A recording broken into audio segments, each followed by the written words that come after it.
Hello everyone, this is BlueFireWitch, and I have a special announcement I wanted to make on my channel.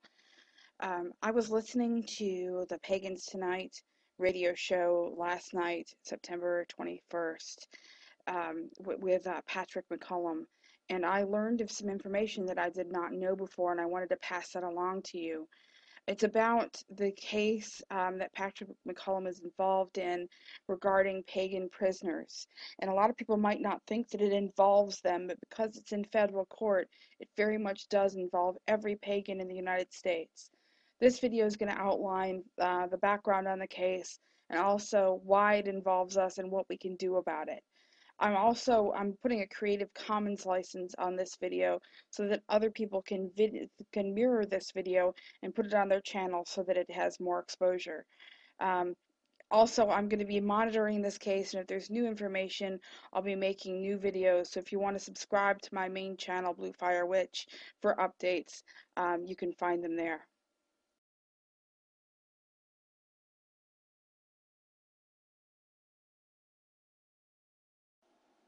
Now, to give you some background on the case, this happened more than 15 years ago in California, where one prisoner was awarded the ability, basically, to practice their religion of Wicca, and given certain rights, including access to a volunteer chaplain, who is Patrick McCollum, as well as having the ability to celebrate the Sabbats and also to have certain tools at their disposal.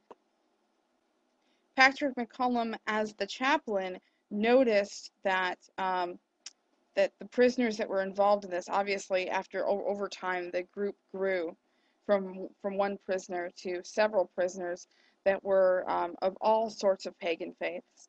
In the state of California, all pagan faiths are under the term Wicca. Yeah, I know that's not right, but that's the way that they term it. So when I'm speaking of the prisoners and their Wiccan rights, we're really talking about several different types of pagans here, including, Asatru and Odinists and Druids and, Hellenists like myself. Anybody that would be considered to be pagan was under the Wiccan umbrella in the California court system and in the California penal system too. Patrick McCollum, as their chaplain, noticed that many of these prisoners were receiving unfair treatment in the form of discrimination and actually being assaulted, not being able to practice their sabbats and other things that were awarded to other types of prisoners of other religions, but yet the pagans basically weren't getting their rights afforded to them, even though the courts had said that you need to give these prisoners these rights. Patrick McCollum had attempted to go through the proper channels in order to amend and be able to take care of these prisoners, as he was their chaplain, even though he was a volunteer chaplain. He went through the proper channels within the prison system, and basically every step of the way, people had said they'd acknowledged that they knew that of the ruling that it awarded the prisoners the rights to practice their religion, but had refused to honor that ruling and suggested that if he had a problem with it, that he should sue them. Now, regardless of how you feel about prisoners and prisoners' rights, to treat one group differently than other groups within a certain subculture would be considered to be wrong. So I consider it to be very wrong that the pagans weren't allowed to celebrate their religion, but yet Christians and Jews and Muslims and other groups were allowed to practice their religion freely. The California prison system has done several things in order to try to derail the Wiccan growth within their prison system. These acts include breaking up the group of pagans that had grown at that one prison that Patrick McCollum was volunteering at, and sending those prisoners to other prisons. Um, Fortunately, it backfired on the prison system, and basically when those pagans went to other prisons, they then found larger communities and were able to, educate people who were interested in paganism and grow the community further. For Patrick, one of the things that was the straw that broke the camel's back was an incident of direct discrimination where a dying pagan prisoner he had heart failure as far as I remember, was denied pagan chaplaincy. The prison would only provide a Christian chaplain for this pastor, this prisoner, so that they could quote unquote save him, and wasn't going to provide him the pagan chaplaincy that he had been awarded, even though he was dying.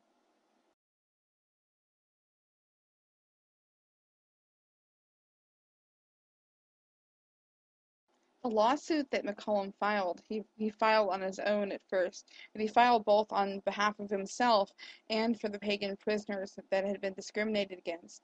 He filed for himself because he had tried to apply to become a pagan chaplain that was paid, but they would not allow him to, since the California prison system only acknowledges 5 religions for paid chaplaincy, and those religions are Catholicism, Protestant Christianity, Judaism, Native American religion, and Islam.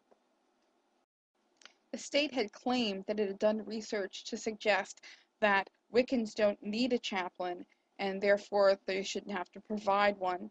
But they later had to admit that they never did such a study and they had perjured themselves. They also destroyed documents that the pagan prisoners that were involved in the case had presented to file grievances for their discriminations. They destroyed those documents to destroy basically the evidence that there was any discrimination that happened.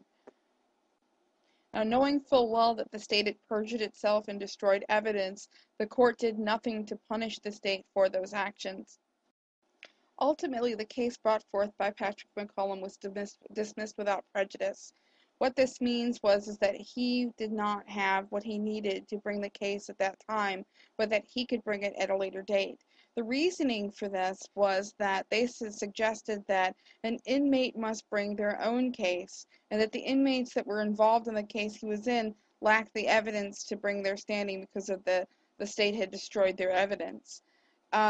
Further, he would have to wait until a prisoner had won their case, showing that they do have rights as prisoners, as pagans within, the prison system, that they have rights as pagans to practice their religion. So once a prisoner wins their lawsuit, proving that pagans deserve basically religious rights, after that, then Patrick McCollum can bring his case, which was an employment case because they refused to let him fill out an application. So first, the prisoner needs to prove that they deserve religious rights and deserve a chaplain, and then the next case can come forward.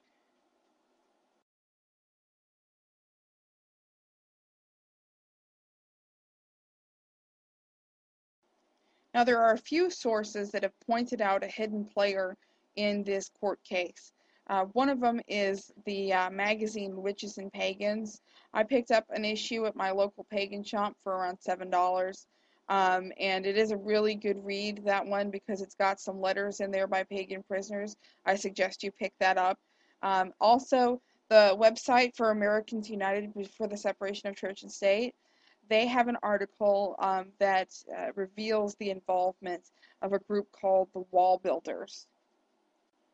You may not have heard of the Wall Builders before. They are a Christian dominionist group, which means they are theocrats.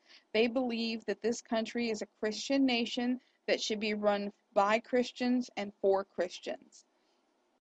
According to Americans United for the Separation of Church and State, the Wall Builders do not believe that pagans have rights under the First Amendment, that the only religions that have rights under the First Amendment are monotheistic religions.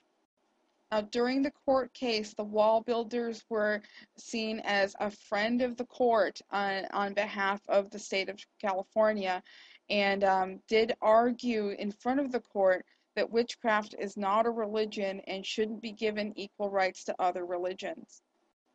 Many people who are not in prison and don't plan to be may wonder how this applies to them, what this means to people who are not in prison, especially those pagans that are not in prison. I should also tell you that pagans are not the only ones that are being discriminated and denied a chaplain in these cases, but also Buddhists and Hindus and other religious faiths are being excluded from having a chaplain in the state of California.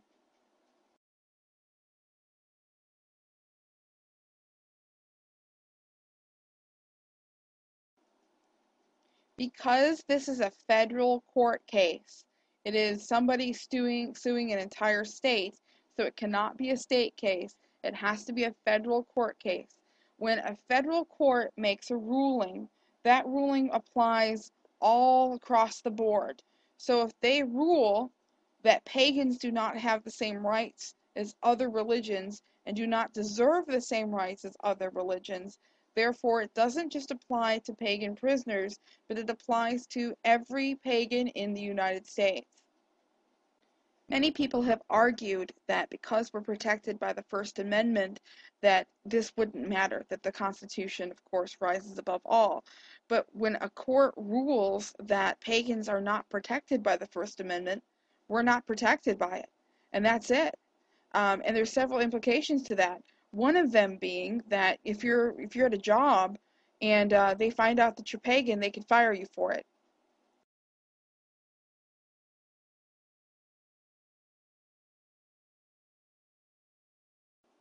Many people might be wondering what it is they can do, even if they don't live in the state of California. The first thing you can do is spread the word. I encourage anybody who wants to mirror this video and put it up in your channel. Please don't alter the content, but you are allowed to mirror this video. I'm going to give it a Creative Commons license. Also, educate yourself on the matter. I'm going to post you some links where you can find out more information about it. Listen to the Blog Talk Radio show from September 21st. That was last night with Patrick McCollum. There's a couple other videos, some by Magic TV, that they have up where you can educate yourself on this matter.